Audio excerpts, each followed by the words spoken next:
Once upon a time, the Smurfs gathered in Smurf Village to plan a surprise party for Smurfette's birthday. You see, while every Smurf is special, Smurfette is particularly unique, since she's the only girl in the village.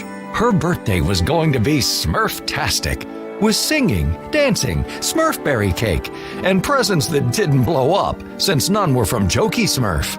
But little did the Smurfs know that they were about to get a surprise from the evil wizard Gargamel.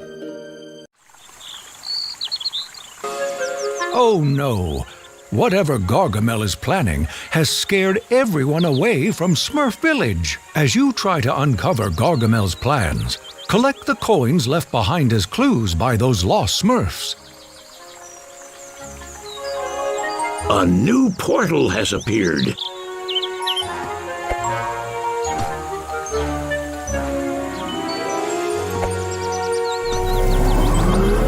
The Enchanted Forest. As they prepared for the festivities, the Smurfs were startled by the sound of Smurfette screaming in the Enchanted Forest. They ran quickly to see what had happened, but arrived too late. Smurfette had been smurfnapped by a mysterious stranger.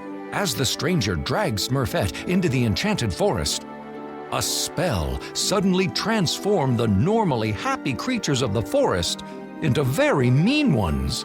The Smurfs panicked and in the confusion accidentally bumped Papa Smurf, sending his magic Smurfportation crystals flying into the air and right into their mouths. Once swallowed by the Smurfs, the magic in the crystals activated and opened a portal that Papa Smurf knew would help them find Smurfette. The Smurfs jumped in, ready for any danger that might come their way. Let's continue our story. When the Smurfs arrived in the spooky woods, they found Smurfette held prisoner. The Smurfnapper, who called herself Vexy, looked like a Smurf, but was pale in color rather than blue. Gutsy Smurf demanded that Vexy release Smurfette, but she refused, saying that she was taking her sister back to their papa. Vexy then carried Smurfette off even deeper into the forest. But before the Smurfs could stop her, a cursed frog leaped out and attacked them. While the Smurfs defeated the cursed frog, Vexy had taken Smurfette deeper into the spooky woods, where the Smurfs knew Gargamel often lurked. Suddenly, a second portal burst open, and they smurfed into what was surely going to be even more danger. The Smurfs jumped out of the portal and into the spooky woods. Almost immediately, they became lost, and Grouchy Smurf made sure they all heard about it. But before he could finish complaining, the Smurfs heard a sinister yet unmistakably familiar snicker echo throughout the woods. Unafraid, the determined Smurfs pressed on in their search for their beloved Smurfette. Papa suspected that she'd been taken to Gargamel's hovel. As Papa Smurf suspected, Vexy had taken Smurfette to Gargamel's hovel. As the Smurfs made their way inside, they found Smurfette trapped, while Vexy mixed a strange potion. The Smurfs pleaded with Vexy to release Smurfette, but she refused, telling them again that Smurfette was her sister and belonged to their true papa, Gargamel. But the Smurfs are Smurfette's real family, and they remained determined to free her. Vexy finished mixing her potion and set the bottle on the ground. The potion opened another portal, which revealed their old nemesis, Azrael. Vexy grabbed Smurfette and leaped into the portal, but when the Smurfs tried to follow, Azrael stood menacingly in their path. The Smurfs knew that they would have to deal with a snarling Azrael before they could continue. It wasn't easy, but the Smurfs managed to overcome Azrael. Papa Smurf had peeked into Vexy's portal just before it closed and saw a familiar place, New York City. Luckily, the Smurfportation crystals allowed them to open another portal to the same place. Even though they realized New York might not be completely safe, the Smurfs knew it was also home to some very good friends. The portal dropped the Smurfs off at the home of Grace and Patrick Winslow, their human family. Excited to see them again, The Smurfs told the Winslows about Smurfette's capture and asked if they knew of Gargamel's current whereabouts. Just as worried for their friend Smurfette, the Winslows said that Gargamel was now a world-famous magician. Tonight was his last show in New York before leaving for Paris, France. With no time to waste, Patrick gave Papa the location of the theater in Paris where Gargamel's show took place. The grateful Smurfs then said their goodbyes to the Winslows and smurfed a new portal, heading for their next stop in New York. As soon as the portal opened, the Smurfs spotted Smurfette, now held captive by Gargamel, Vexy, and another Smurf-like boy creature who shared her same pale color. It was Hackus, Vexy's brother, who, like his sister, had been created by Gargamel. Gargamel was shocked to see his enemies, the Smurfs, appear. But his initial surprise was short-lived. He ordered Vexy and Hackus, his naughties, to attack. With tremendous strength, Hackus knocked the Smurfs back like they were Smurf bowling pins. The naughties forced the Smurfs to retreat into a nearby candy store, where the naughties continued their pursuit while Gargamel snuck off to conjure another evil spell. While it may have been just the two of them against the Smurfs, the odds somehow seem stacked against our heroes. The victory over the naughties was sweet, but brief. Gargamel returned with Smurfette, now even angrier because his naughties had failed to stop the Smurfs. Vexy and Hackus retreated behind their master as he waved his wand in the air and declared that his evil plot had only just begun to unfold. At that moment, Papa Smurf smurfed a new portal so the Smurfs could escape with Smurfette. But Gargamel's magic covered it with a thick sheet of ice. The Smurfs slid on the slippery surface right into the frosty portal. The frosty portal deposited them alone on an icy mountain. Oh, the Smurfs have never been this cold in their entire lives.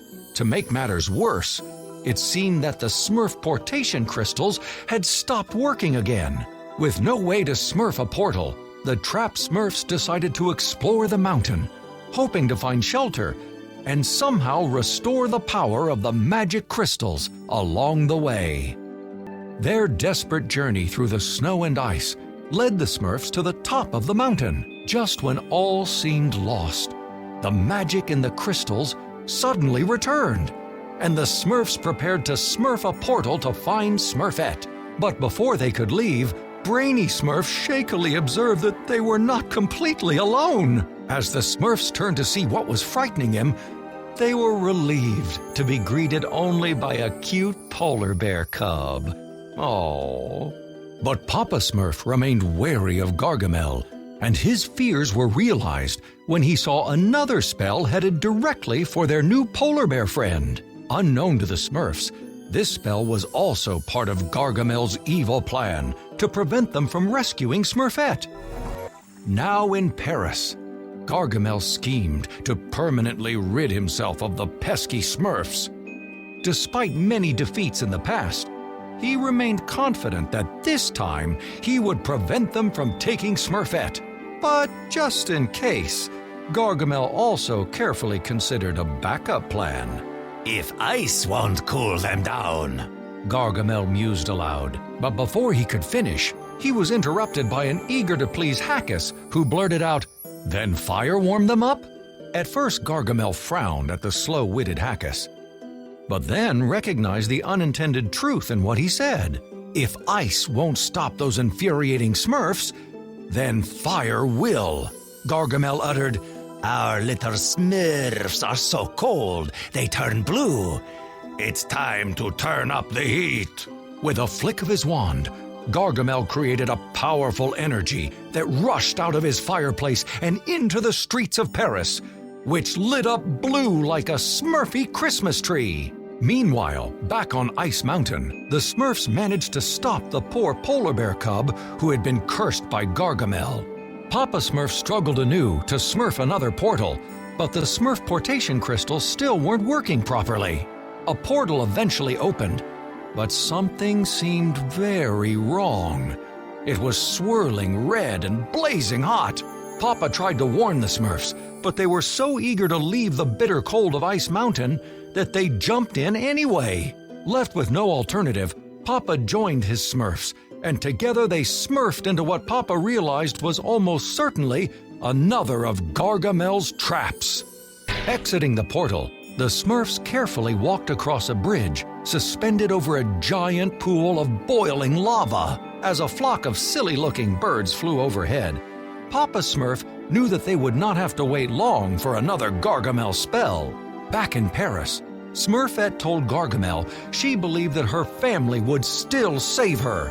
Gargamel replied, "How are the Smurfs going to save you when they won't be able to save themselves?" Gargamel then cast a spell into the lava. "Forget about the Colonel. Let's see how they like a wizard's fried chicken." With the Phoenix beaten, the Smurfs were able to set their sights anew on Gargamel. Papa Smurf used the magic in the now restored crystals to finally smurf a portal to Paris. He reassured the nervous Smurfs that this time it would lead them to Smurfette. The Smurfs followed Papa Smurf into the portal and to what was sure to be their final confrontation with Gargamel. When they emerged, the Smurfs saw a tall, pointed tower.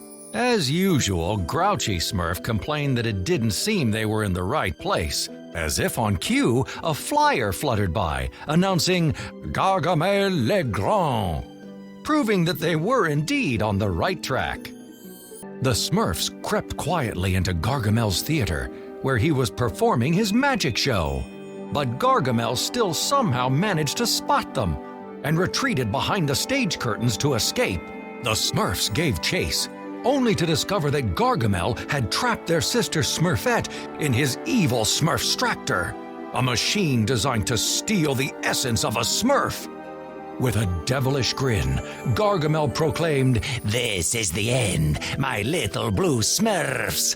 Once I extract all of your essence with my Smurfstractor, I shall rule the entire world!" The Smurfs rallied to save Smurfette. As the battle raged on, Gargamel stumbled into the Smurfstractor, damaging it. While he frantically tried to make repairs, the Smurfs freed Smurfette. But Gargamel still had his naughties. He called upon them to stop the Smurfs. But Vexy and Hackus hesitated. They had come to care about Smurfette. The naughties remembered how she had pleaded with Gargamel to feed them when he cruelly refused, showing them the power of love.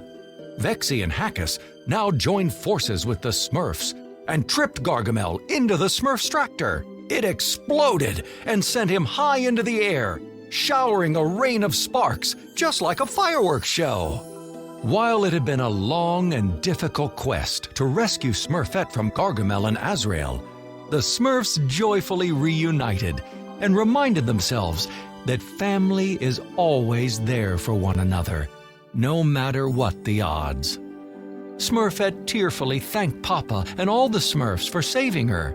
With the group together, Papa Smurf opened a final portal to return them all to Smurf Village. But before they left, Papa Smurf noticed that Vexy and Hackus were also crying as Hackus sobbed, "Hackus leaking." Papa knew the naughties were really Smurfs at heart, just like Smurfette, even though they had been created by Gargamel. And now they had turned as blue as any Smurf. Smurfette told the Smurfs how it happened. Gargamel had used a potion on the naughties, the same secret formula that had changed Smurfette herself so many years ago. His plan was to transform his naughties into Smurfs, and then extract their essence too. But this plan, like all his others, had been foiled by the Smurfs. With Vexy and Hackus along for the ride, the Smurfs leapt together into the portal to return home. Back in Smurf Village, Smurfette's birthday party was now finally underway. Every Smurf, including Vexy and Hackus, gathered around her Smurfberry cake to celebrate. As the Smurfs sang and danced, their troubles with Gargamel became a distant memory. Life for the Smurfs had returned to normal. That is, at least until their next adventure.